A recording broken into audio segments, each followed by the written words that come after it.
Well, good morning, everybody. We're looking at 74 degrees out there in the Kingsville area. Fairly quiet morning. In fact, it's nice inland.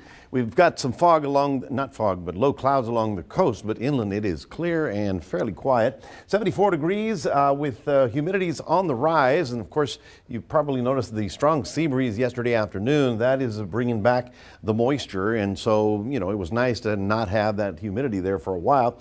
Got up to 90 degrees yesterday. We'll be at 90 degrees again today. Above normal, but not at record-breaking heights, but certainly you're thinking, whoa, it's summertime already. We're averaging, we should average at around 85 this time of year, but we've been as warm, and most of our records are at or near 100 degrees. Yesterday's wind was at 28 miles an hour, so we're probably looking at 30 by this afternoon. Around the region, we're looking at 77 out at Port Aransas and 74 in the Alice area. Yesterday afternoon, we actually fired some big storms along the mountains of northern Mexico. This happens because the winds are coming from the west, from the Pacific, when they hit the mountain areas, and they really get shot up very high, and so that actually destabilizes the atmosphere, and they've had a little thunder shower activity, but that's not going to help us anyway. We are looking at fairly quiet weather for today, just sun pretty much all day long. Now, out in western areas, because of the heat, they are looking at temperatures well near 100, and that is really drying things up in that area of the world.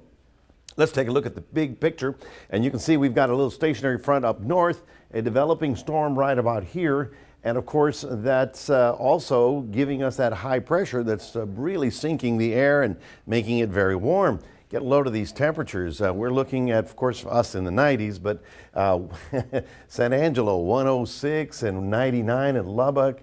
It is just blazing hot. That's why they have that fire danger up in that region. So what's going to happen in the short term? Well, the high pressure has backed off just a tad. Therefore, we'll stay at about 90 degrees for the next couple of days. Shouldn't get any higher.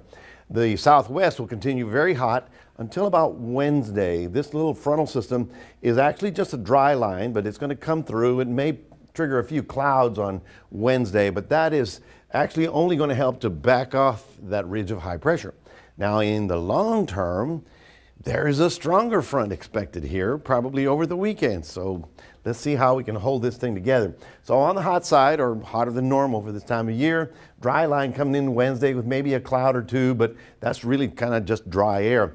It's Saturday, believe it or not. We put showers in the forecast, with a question mark, of course. The frontal system should make it through, and there might be enough moisture by then to actually trigger something. Wouldn't that be nice? At least it'll help knock the temperature down a little bit by the time we get to the weekend. Well, that's your 7-day forecast for this week. We'll toss it back to Mike.